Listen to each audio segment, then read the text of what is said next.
웨슬리 회심 기념 주일입니다. 웨슬리가 1738년 5월 24일 올더스게이트 거리에서 성령의 임재와 함께 그가 회심을 좀 하게 되죠. 그때 이런 기록이 있습니다. 이상하게 내 마음이 뜨거워지는 것을 느꼈다. 나 자신이 구원받은 것을 느꼈다. 그의 기록입니다. 그리고 웨슬리가 이끌었던 경건과 신앙과 성령 운동이 지금의 교회를 튼튼히 세우는데 굉장한 역할을 감당했죠. 사실은 그 웨슬리 시대도 그랬지만 중세 교회도 종교 개혁자들이 나왔을 때 이 교회가 많이 타락을 했었던 것은 사실입니다. 그리고 16세기 종교 개혁자들 향해서도 또 18세기의 존 웨슬리 향해서도 교회가 많은 공격을 했어요. 그런데 왜 그들은 그들을 공격했던 교회를 왜 포기하지 않았을까? 그들은 교회가 주님의 소유인 것을 알았기 때문입니다. 어느 날 우리 주님께서 베드로에게 이렇게 말씀을 하셨어요. 같이 한번 읽겠습니다. 또 내가 내게 이르노니 너는 베드로라. 내가 이 반석 위에 내 교회를 세우리니 음부의 권세가 이기지 못하리라. 그들은 교회가 주님이 세우시라는 것이라는 것을 분명하게 알았습니다. 같이 한번 인사해보죠. 다시 한번 인사하겠습니다. 나의 사랑 나의 교회. 우리가 성령이 인도하시는 길을 이 나의 사랑 나의 교회라는 주제의 예배들 가운데 따라왔습니다. 성령은 상당히 구체적으로 우리 가운데 임재하시고 동행하시죠. 우리 교회의 길에뿐만 아니라 여러분의 삶의 길에도 인도하세요. 제 아들이 지난 월요일날 제대했습니다. 저만 좋아하는 걸로 하겠습니다. 월요일날 제대했어요. 어떠니 물어보니까 좀 만감이 교차나 봐요. 한숨을 내쉬면서 좀 허무합니다 이렇게 이야기를 해요. 아마 꿈같은 시간 보냈겠죠. 그래서 제가 그랬습니다. 너에게 지금 성령이 필요하다. 왜요? 허무한 시절 지날 때 깊은 한숨 내쉴 때 억눌린 자 갇힌 자 참 자유가 있다네. 제가 그 노래를 불러줬어요. 우리 가운데 성령이 함께 하실 때 우리 교회를 닫아놨던 족쇄도 우리 삶을 닫아놨던 족쇄도 다 열릴 줄 믿습니다. 오늘 네 번째 시간인데 교회는 어떠해야 하는가? 오늘 또 사도행전에 성령이 증언하시는 것을 통해서 이 교회에 대한 이 공동체가 왜 필요한가? 교회가 왜 필요한가? 우리 답을 찾아보도록 하겠습니다. 주님이 세우신 교회의 중요한 본질이 있다면 그 중에 하나는 분명히 기도에 대한 것일 수밖에 없어요. 왜냐하면 주님께서 이렇게 말씀하셨기 때문입니다. 마가복음 11장 17절 말씀인데 같이 한번 읽겠습니다. 내 집은 만민이 기도하는 집이라 칭함을 받으리라고 하지 아니하였느냐. 너희는 강도의 소굴을 만들었도다 하시매. 그러니까 주님 분명히 말씀하셨어요. 교회가 세워져야 한다면 그것은 기도 위에 세워져야 된다라는 것이죠. 한 가지 이 말씀을 통해서 분명한 것은 기도 위에 세우지 않은 교회가 강도의 소굴도 될 수 있다는 거예요. 이 교회가 강도의 소굴도 될 수 있다는 것이죠. 오늘 우리는 사도행전에 기도로 세워진 교회를 이제 보게 될 것입니다. 오늘 이 사도행전의 처음 부분으로 다시 돌아가 보려고 합니다. 여러분들 다 같이 이렇게 한번 인사해 보겠습니다. 기다리지만 멈추지는 않습니다. 기도의 본질에 대한 이야기입니다. 어떤 사람이 그렇게 기도했다죠? 하나님, 이 돌덩이를 금덩이가 되게 해주십시오. 눈 떠보니 그냥 돌덩이에요. 그랬대요. 내가 그럴 줄 알았어. 그래요. 야, 이거 정말 3부 예배에서 전혀 예상하지 못한 반응이 나오네요. 1부 예배, 2부 예배 안 웃었거든요. 그런데 3부 예배에서 이렇게 웃어주시니 이게 왜냐하면 유머거든요. 유머라고 하는 것은 삶의 굉장히 삶을 희극화한 거예요. 그 기도를 바라보면서 우리가 기도하고 나서 마지막 말이 무엇가 있다는 얘기입니까? 내 그럴 줄 알았어. 안 될 줄 알았어. 기도는 안 돼. 이런 생각이 직접 있다는 것이죠. 이것이 우리 가운데 있는 말이기도 하고 밖에서 보기에도 이것을 희화화시킨 거예요. 내 그럴 줄 알았어 라는 것이죠. 실제로 하나님께서 모든 기도를 다 들어주신 것은 아니잖아요. 여러분들에게 이런 질문을 먼저 드리고 싶습니다. 언제부터가 어느 정도 수준에서부터 하나님께서 기도를 들어주실까? 작은 믿음, 큰 믿음. 우리에게 작은 믿음도 있고 큰 믿음도 있잖아요. 그러면 어느 정도의 믿음이 하나님께서 기도를 이루어주시는 믿음일까요? 수준을 따지면 제 기도는 하나님께서 다 이루어주실까요? 아닐까요? 1, 2, 3분 다 공통적이에요. 아직 의심이 있습니다. 제가 더 기도 열심히 할게요. 여러분, 우리가 기도가 이루어지는 건 알아요. 그런데 내 기도가 이루어질 것이라는 것에 대해서 자꾸 의심이 드는 이유는 나는 기도가 이루어질 만큼 큰 믿음은 아니야 라는 생각이 우리에게 있는 것이죠. 그러면 우리 그런 질문 다시 해보는 거예요. 어느 정도 수준이면 이제부터 내가 기도하는 건 이루어져, 이런 확신이 들까라는 것이죠. 제자들이 예수님의 부활을 목격했는데도 다락방에 숨었죠. 오늘 성경 본문에 보니까 예수님께서 부활하셔서 확실한 많은 증거를 통해서 그들에게 그의 부활을 설명하시고 예수 그리스도에 대해서 설명하시고 천국에 대해 설명하셨는데 어떤 일이 벌어집니까?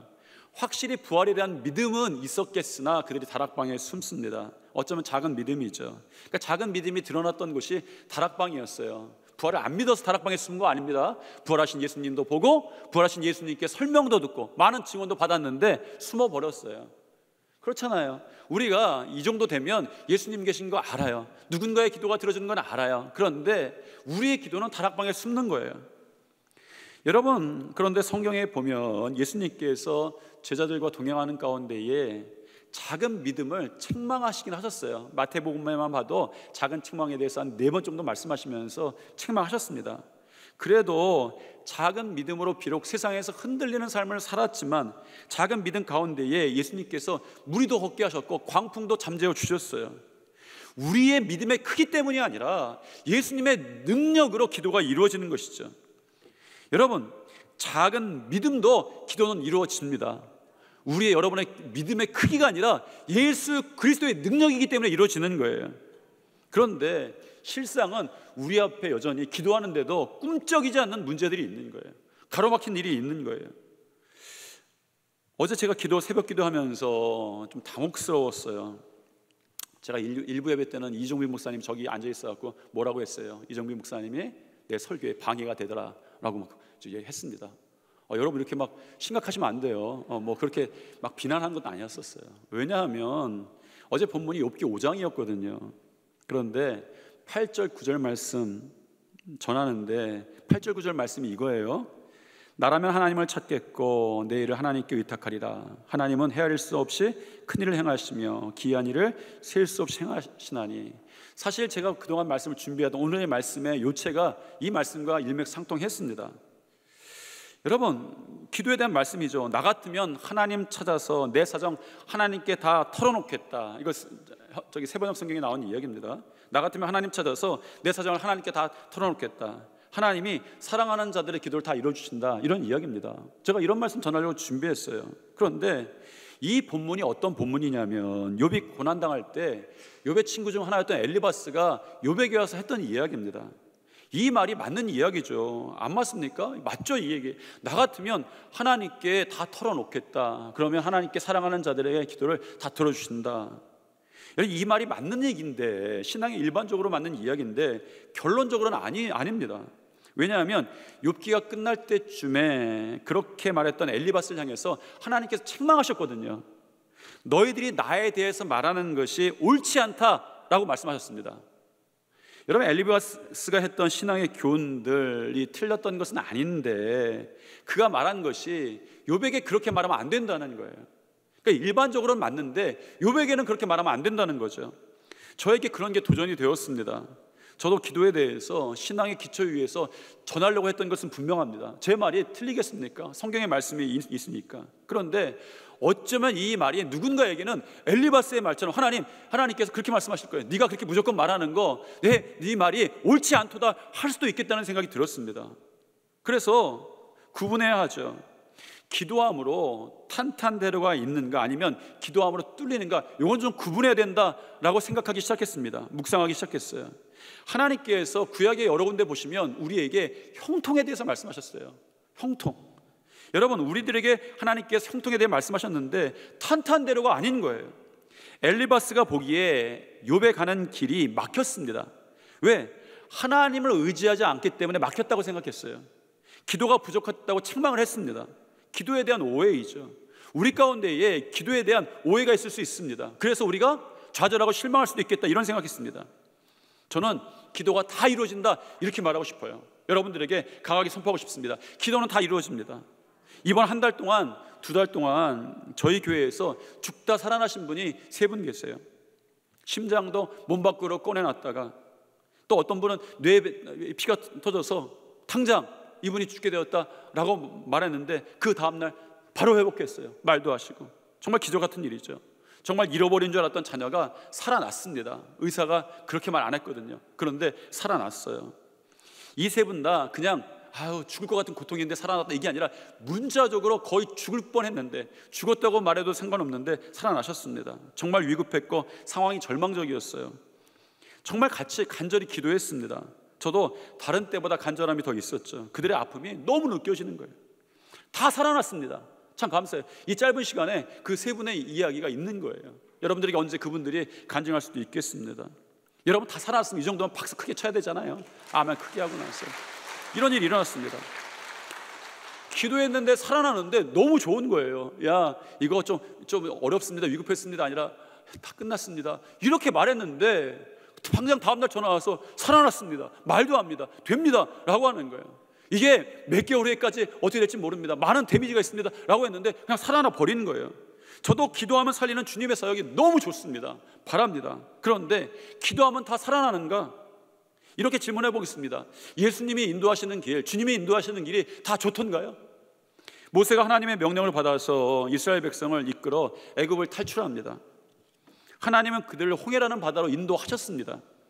말하자면 홍해를 만난 건 우연이 아니라는 거예요. 어쩌다 보니 만난 것이 홍해가 아니다라는 것이죠. 홍해는 막힌 길이었습니다. 그래서 홍해로 가는 길은 거기에 도착하면 답이 없게 되는 길인 거예요.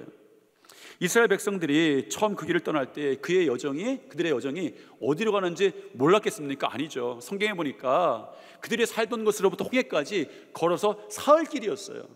여러분 걸어서 사흘 길 정도 되면 거기에 뭐가 있는지 어떤 것이 있는지 다 알만하다는 거예요. 이미 거기가 어떤 곳인지 이스라엘 백성들은 알아요. 그럼에도 불구하고 이스라엘 백성들이 하나님의 인도하심을 따라서 거기로 갔습니다. 아마 그들은 그 길의 실상을 알면서도 어떤 기대가 있었을 거예요. 그래도 거기에 뭐가 있으니까 거기 안 되는 길인데 하나님께서 그를 인도해 주셨겠지, 이런 생각 당연히 안 났겠습니까? 그런데 가서 보니 어때요? 홍해는 여전히 홍해입니다. 변함이 없이 홍해예요.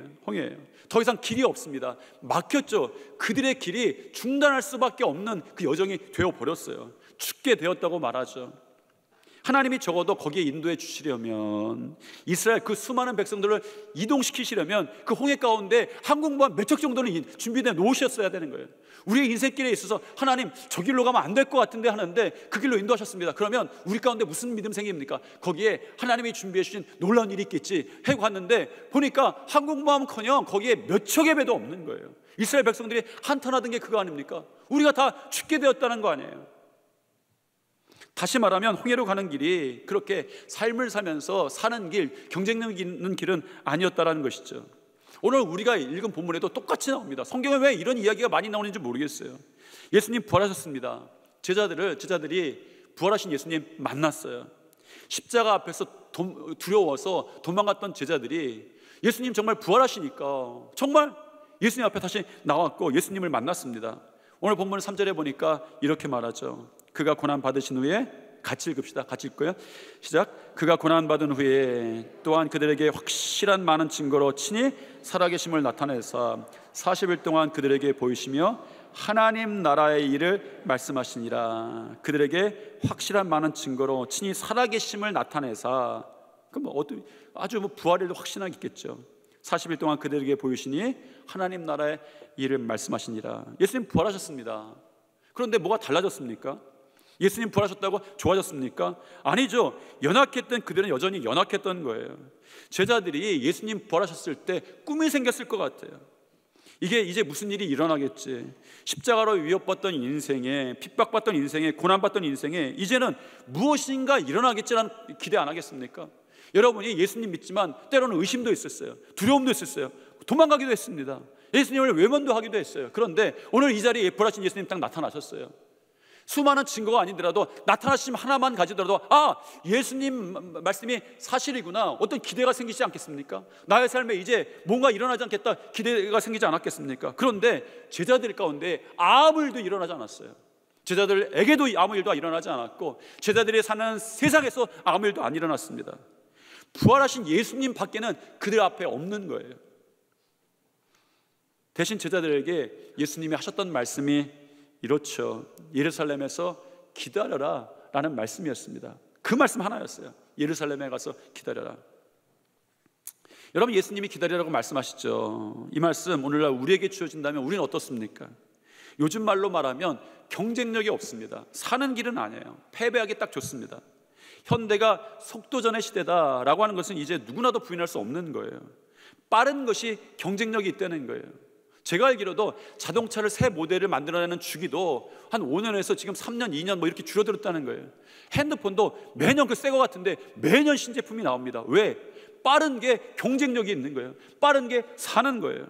느림이 경쟁력이 없는 것이죠. 벌써 수십 년 전에 유명한 그때가 그 당시에 미래학자였던 엘빈 토플러가 미래의 충격, 미래는 이런 충격이 올 것이다 라고 예상했던 거예요. 이렇게 말합니다. 이제 세계는 강자와 약자 대신 빠른 자와 느린 자로 구분되며 빠른 자는 승리하고 느린 자는 패배하게 될 것이다. 이렇게 예측했습니다. 이게 지금 이 시대에 더 현실이 이루어지는 거예요. 얼마나 빠른지 모르겠습니다. 여러분, 그런데 예수님은 그 세상을 향해서, 제자들 향해서 느린 것 정도가 아니라 멈추고 기다리는 거예요. 여러분, 생각만큼 그렇게 사는 길도 아니고 경쟁력 있는 길도 아닌 거예요. 사실은 이 말씀이 우리에게 도전이 되는 이유가 무엇입니까? 그 당시에 초대교회 제자들에게 하신 말씀이 그래서 끝난 것이 아니라 그 뒤에는 이제 2000년 후에는 그때는 좀 빨라지니까 빠르게 살아라, 좀 길 가면서 기도하고 모이지 말고 빨리 세상에 돌아가서 할 일 해라, 이렇게 말씀하신 것이 아니라 여전히 이 말씀이 우리에게 주어지는 것이죠. 너희들 한 곳에 모여서 기다려라 하신 말씀이 우리에게도 주어지는 말씀이죠. 이 사는 길 아닙니다. 그렇죠? 경쟁에서 도태되는 길이고 패배하는 길이에요. 세상에서 우리가 할 일이 얼마나 많은데 이러고 있겠습니까? 그런데 제자들 그런 생각을 했을 것 같아요. 부활하신 예수님이 가라고 했으니 거기 가면 무슨 일이 있겠지 기대했을 것입니다. 여러분, 그런데 그들이 예루살렘에 갔을 때에 다락방에 갇히죠. 오늘 본문에 보니까 들어가 그들이 유하는 다락방으로 올라갔다라고 전합니다. 예루살렘에 갔더니 그들은 숨을 수밖에 없는 거예요. 왜? 그들에게는 아직 살아계신 부활하신 예수님 밖에 없던 거예요. 그게 인생에 아무 영향을 끼치지 못하는 것이 피부로 느껴졌습니다. 다락방 이후의 너머의 세상은요, 그들에게 너무 위협적인 거예요. 그 다락방 너머의 세상의 물결이 너무나도 두려웠고 염려가 돼서 다락방에 올라가 버렸습니다. 여러분을 흔드는 세상에 성난 물결이 있죠. 갑자기 닥친 건강의 문제, 얼마나 성납니까? 특히 마음의 병의 문제. 여러분, 교회는 요즘에 제가 그런 생각을 많이 했어요. 저도 이제 이 말씀 준비하면서 교회가 무엇인가 계속 질문을 하게 되지 않습니까? 교회를 보니까 특히 마음의 병이 많이 있는 분들이 교회에 많이 왔어요. 물론 이 자리가 당연합니다. 마음의 병이 있는 분들이 이 자리에도 많이 있을 수 있어요. 어떤 병이든 크든 작든 마음의 근심도 병이고 염려도 병이고 걱정도 병이고 우울함도 병이고 슬픔도 병인데 이 병들이 우리 안에 있는 거죠. 이번에 저희 교회가 한국에 있는 목회자들 대상으로 매년 하지 않습니까? 많은 인원은 아니지만 돌봄 세미나를 했어요. 여러분, 이 돌봄 세미나 하는데 어떤 젊은 목사님 가정의 자녀가 안타깝게도 죽음의 시도를 했다는 거예요. 그걸 해결하기 위해서 왔다는 거죠. 어떤 목사님은 어떤 분이 강의하는 중에 당신이 잘못이 없습니다. 그 말 저도 그 자리에 있었어요. 당신이 잘못이 없습니다 했더니 엉엉대면서 꺽꺽대면서 막 우는 거예요. 강의를 못할 정도로. 세상에서 어떤 무거운 짐이 그를 꽉꽉 누르고 있는 거죠. 여러분, 그것이 목회자들이나 그 목회자들의 가정에만 있겠습니까? 우리 가운데도 있는 거죠. 우리 삶에 문제가 생겼습니다.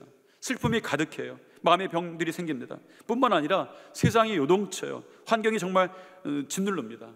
여러분, 그런데 교회가 어떤 곳입니까?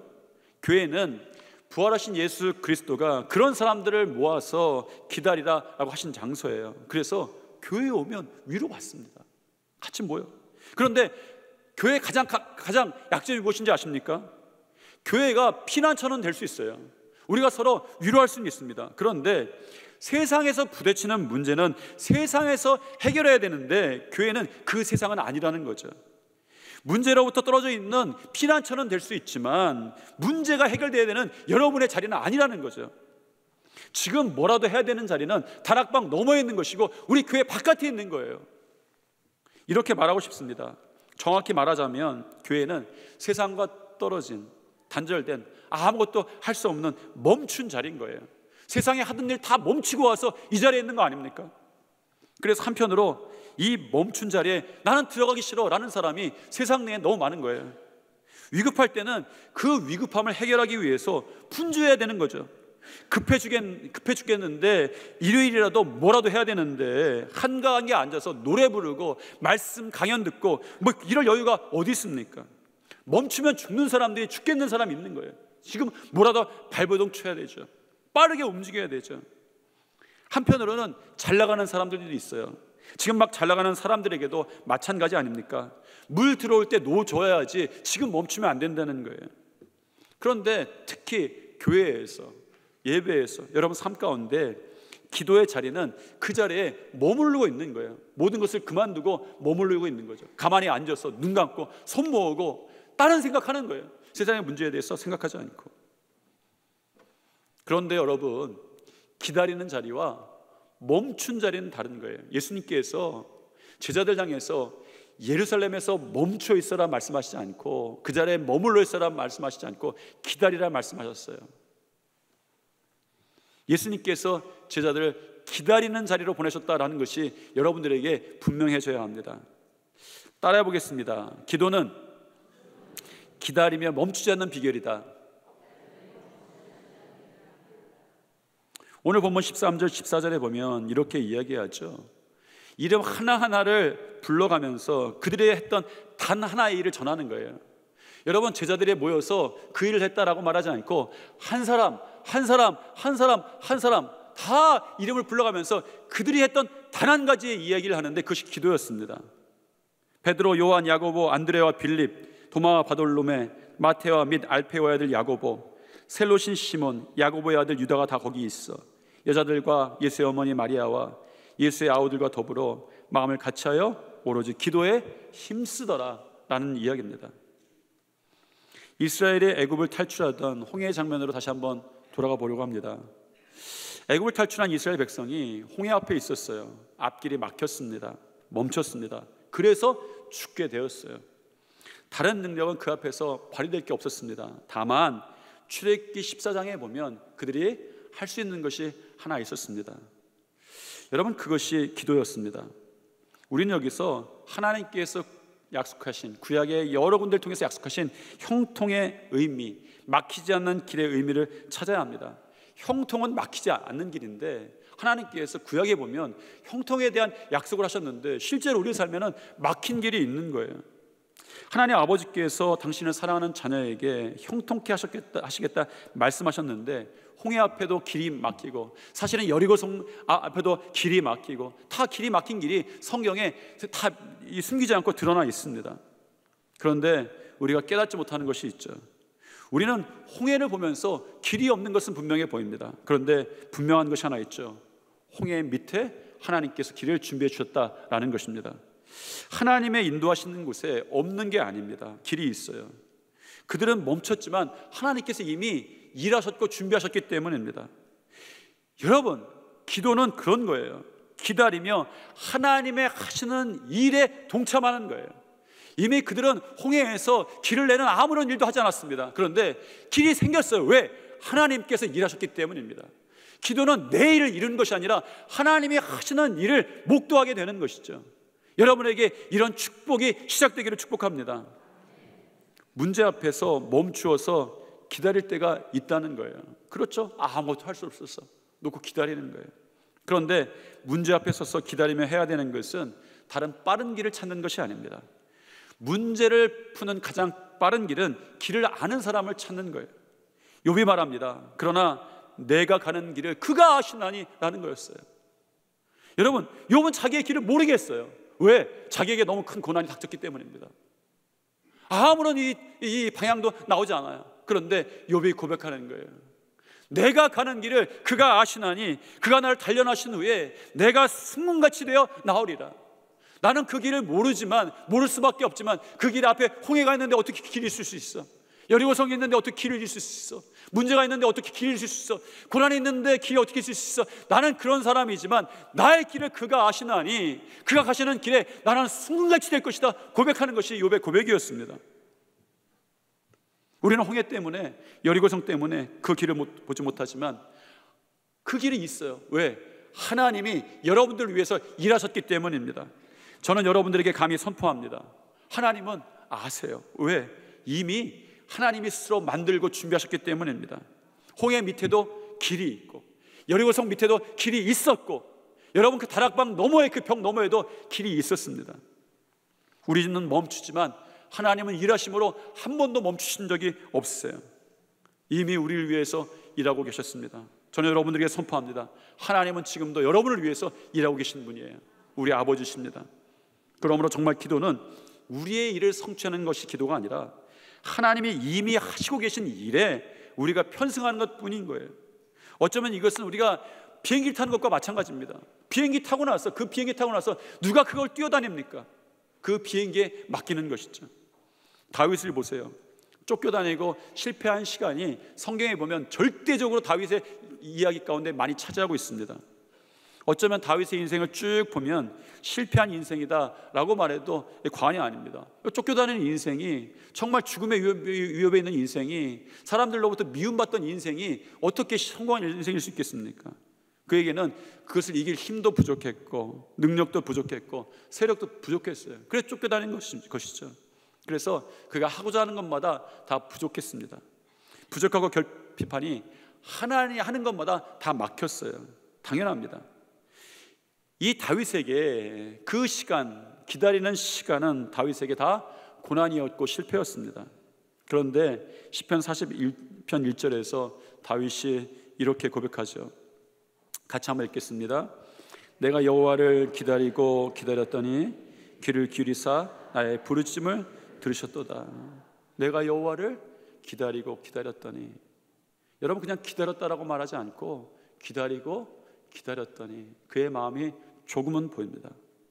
그 말 속에 기다리고 기다린 그 사이 가운데에 그의 고난과 실패가 얼마나 있었겠습니까?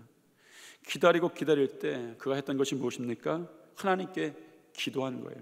그랬더니 하나님께서 들으셨다라고 고백합니다.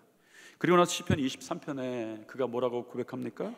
여호와는 나의 목자시니 사망의 음침한 골짜기에 쓸지라도 나를 인도하심에는 내가 부족함이 없었습니다 라고 고백하는 거예요. 사망의 골짜기도 있었어요. 하나님의 인도하시는 길에 부족함도 있었어요. 멈추고 막히는 일도 있었습니다. 그런데 그때 그가 하나님께 부르짖었더니 그가 기도하는 시간에 하나님의 일하심을 알게 됐어요. 사망의 음침한 골짜기에도 주의 막대기가, 주의 길이 이미 준비되어 있었고 부족한 곳에서도 부족함이 없다라고 고백하는 거죠. 하나님은 이미 일하십니다. 사실은 중요한 것은 다 해놓으시고 우리에게는 감당할 만한 것을 주신 것 같아요.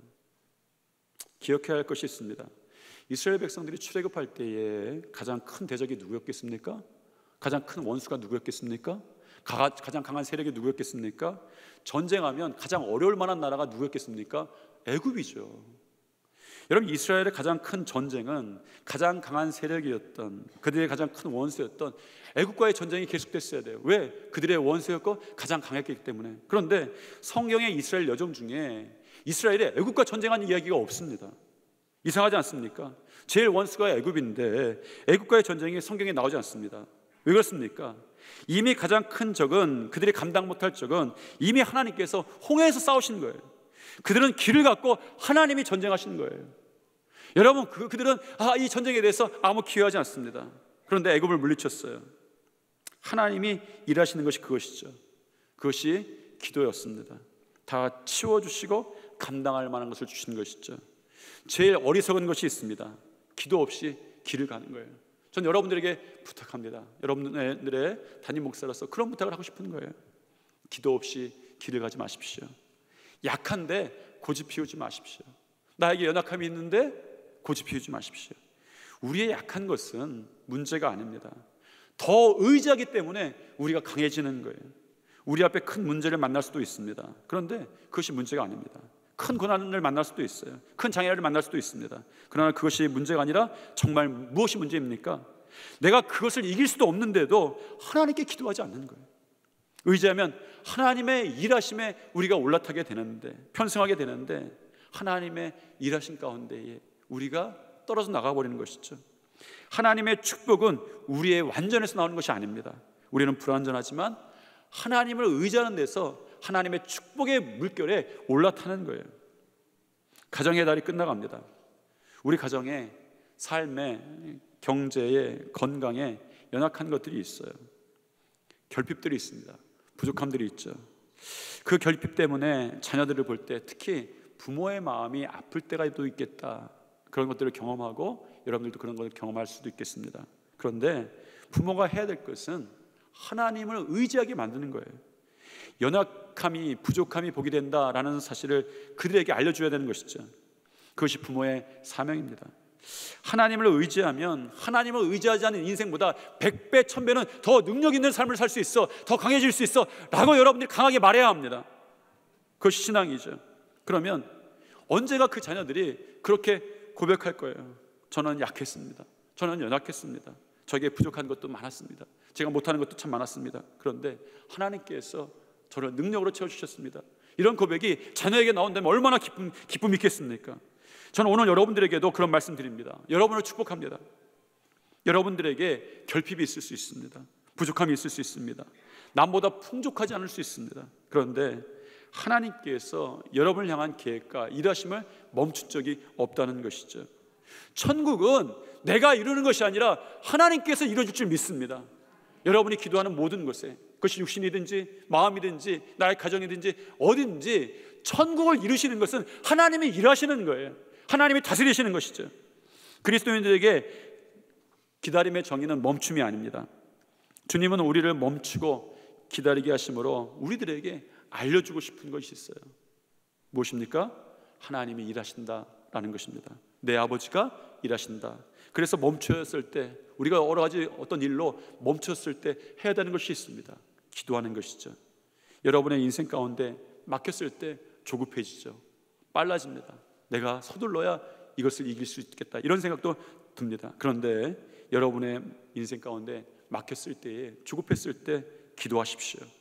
우리가 기도할 때 성령께서 증언하시는 하나님의 음성이 있는 거예요. 내가 너희를 위하여 일하고 있다라는 것이죠. 여러분, 다락방에 갇혀있던 그들이 기도하고 나갔을 때에, 성령이 충만했을 때 했던 일이 무엇입니까? 하나님께서 일하신다는 그런 믿음 가운데 세상에 대해서 담대하는 것이죠. 그래서 그들이 했던 것이 무엇입니까? 하나님의 큰 일을 말하는 거예요. 하나님 하시는 큰 일을 말하는 것이죠. 기다리지만 멈추지는 않는다. 이것이 기도의 진실한 능력입니다. 이 능력이 여러분의 삶 가운데 나타나게 되기를 축원합니다. 이 교회가 기도 위에 세워진 거예요. 한번 우리 옆에 분과 한번 인사하겠습니다. 기다리지만 멈추지는 않습니다. 여러분이 머무는 것 같지만 그 기다리는 순간에, 기도하는 순간에 계속 나아가는 것이죠. 왜? 하나님께서는 일하시기 때문입니다. 기도하겠습니다. 사랑과 은혜가 충만하신 하나님, 우리 가운데 만들고 싶은 천국이 너무나도 많습니다. 저들의 육신 가운데에도 천국이 만들어져야 하고, 저들의 마음 가운데에도 천국이 만들어지길 소망하며 더 이상 요동치지 않기를 원합니다. 저들의 가정 가운데에도, 삶의 터전 가운데에도 세상 때문에 요동치지 않고 천국이 임하기를 원하는데, 그 일이 하나님이 하시는 일인 줄 믿습니다. 우리가 기도할 때에 그 하나님이 하시는 일을 성령을 통해서 그 음성을 듣게 도와주시옵소서. 내 아버지께서 너를 위해 하시고 계시다, 그것을 경험하게 도와주시고 증거하게 도와주시고 저들의 삶에서 열매 맺게 도와주시옵소서. 예수님 이름으로 기도드립니다. 아멘.